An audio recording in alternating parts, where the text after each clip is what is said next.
नमस्कार दोस्तों। सब चले जाएंगे, लेकिन एक इंसान आपके साथ पूरी जिंदगी साथ रहेगा। चलिए मैं आपसे एक सवाल पूछता हूँ आज। अगर आपको आज भगवान ने पूछा कि तुम्हारी जिंदगी में सबसे इम्पोर्टेंट रिश्ता कौन सा है, शायद बहुत लोग कहेंगे कि माँ बाप, बच्चे या भाई बहन।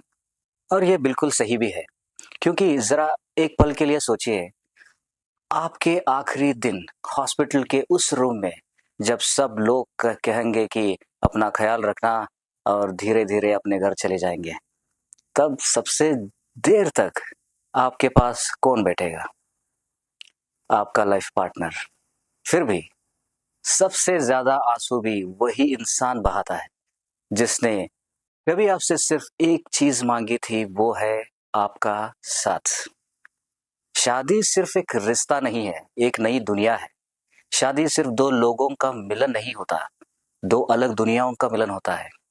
दो लोग जिनका खून का कोई रिश्ता नहीं है, जिन्होंने कभी एक साथ बचपन नहीं बिताया, जो एक दूसरे के लिए कभी सिर्फ स्ट्रेंजर थे, एक दिन सब कुछ छोड़कर एक ही छत के नीचे एक ही सपने लेकर पूरी जिंदगी साथ चलने का फैसला लेते हैं। सोचे कितना बड़ा डिसीजन होता है लाइफ का ये।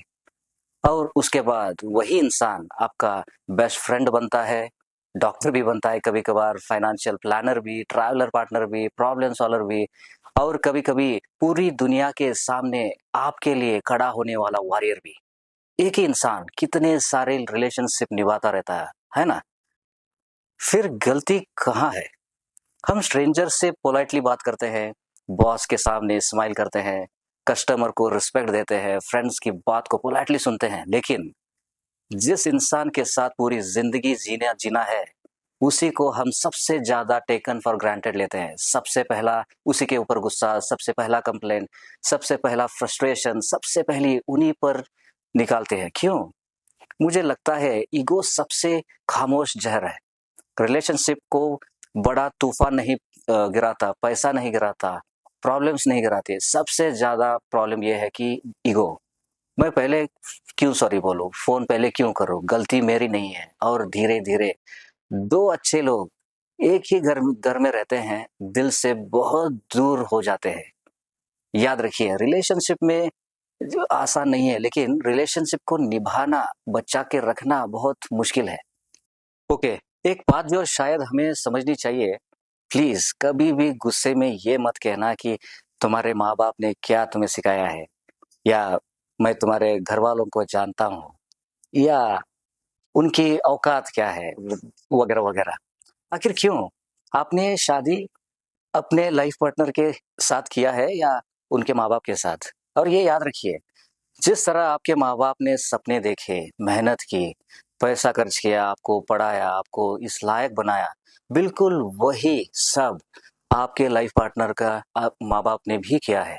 तो फिर उनकी इंसल्ट करने का हक क्या है हमको? हमें किसने दिया? मुझे लगता है जो इंसान आर्ग्यूमेंट जीतने के लिए माँ बाप को बीच में लाता है, वो स्ट्रांग नहीं है, सबसे ज्यादा इमोशनली वीक होता है।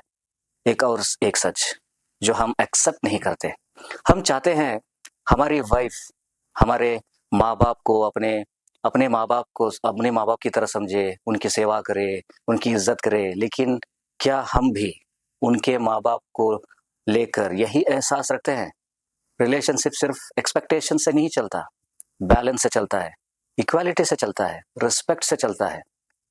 लाइफ पार्टनर से सिर्फ घर की रिस्पॉन्सिबिलिटी, कभी कभी लगता है जैसे हमने पार्टनर नहीं, एक अनपेड एम्प्लॉय रख लिया हो, जो घर संभाले, बच्चे संभाले, पेरेंट्स को संभाले, किचन संभाले, सफाई करे और फिर भी स्माइल करे। अगर सिर्फ इतना ही चाहते थे तो शादी क्यों किया? मेड रख लेते थे। लाइफ पार्टनर सर्विस देने के लिए नहीं नहीं नहीं आता, साथ चलने के लिए आता है। और एक कड़वा सच, हम कहते हैं मेरे लाइफ पार्टनर मेरी जान है, लेकिन आज तक कुछ कपल्स को एक दूसरे की सैलरी तक पता नहीं है। उनके फाइनेंस डिसीजंस अलग है, सेविंग्स अलग है, प्रॉब्लम्स अलग है, सीक्रेट्स अलग है। अगर सब कुछ ही अलग है, तो फिर पार्टनरशिप कहाँ हुआ? सबसे पहले अपने पार्टनर को अपना बेस्ट फ्रेंड बनाओ, जिस रिलेशन में दोस्ती नहीं है वहां सिर्फ रिस्पॉन्सिबिलिटी बच जाता है, मोहब्बत धीरे धीरे खत्म हो जाती है। सबसे बड़ा सच, एक लाइफ पार्टनर को सिर्फ रिस्पेक्ट या गिफ्ट नहीं चाहिए, उसे बस ये एहसास चाहिए कि वो सिर्फ रिस्पॉन्सिबिलिटी नहीं, किसी की प्रायोरिटी भी है। प्यार महंगे गिफ्ट से नहीं बनता, रोज एक छोटे छोटे गेस्चर से बनता है। एक छोटा सा थैंक यू, एक छोटा सा सॉरी, एक हग, और कभी कभी सिर्फ बिना कुछ बोले साथ बैठ जाना और विदाउट एनी एजेंडा घंटों भर बात करना। ये एक ही सपना, एक ही सफर, एक ही जिंदगी। क्योंकि आज कोई साथ में है तो भगवान का डिसीजन है, क्यों ना हम इस जिंदगी को अच्छे से सच्चे से निभाए। एक दिन बाल सफेद हो जाएंगे, चेहरे पर रिंकल आ जाएगा, बच्चे अपनी अपनी दुनिया में बिजी हो जाएंगे, घर पहले जैसा ज्यादा खामोश होगा। उस वक्त ना ऑफिस होगा, ना पोजीशन होगा, ना डिजिग्नेशन होगा, ना बैंक बैलेंस बात करेगा। सिर्फ एक इंसान होगा जो मुस्कुरा कर कहेगा कि मैं तुम्हारे साथ रहूंगा या रहूंगी। उस दिन समझ में आ जाएगा कि लाइफ पार्टनर सिर्फ एक चॉइस नहीं था, भगवान का दिया हुआ सबसे खूबसूरत गिफ्ट था।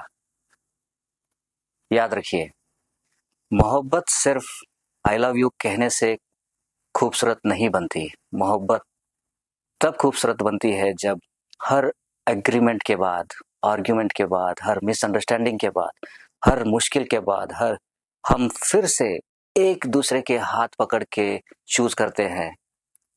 जाते जाते एक बात बोलना चाहता हूँ, एक दिन जब जिंदगी का किताब का आखिरी पन्ना खुलेगा, तब ये मैटर नहीं करेगा कि तुम कितने सक्सेसफुल थे। मैटर सिर्फ इतना करेगा कि जिस इंसान ने पूरी जिंदगी तुम्हारा साथ दिया, क्या उसके चेहरे पर तुम्हारे वजह से मुस्कान ज्यादा थी या आंसू। इसीलिए हर दिन अपने लाइफ पार्टनर को चूज करो, क्योंकि मोहब्बत मिल जाती है लेकिन जिंदगी भर साथ निभाने वाले लोग बहुत कम मिलते हैं। चलिए इसी के साथ ये वीडियो खत्म करते हैं, फिर से मिलते हैं एक नई वीडियो में। तब तक के लिए दुआ में याद रखना।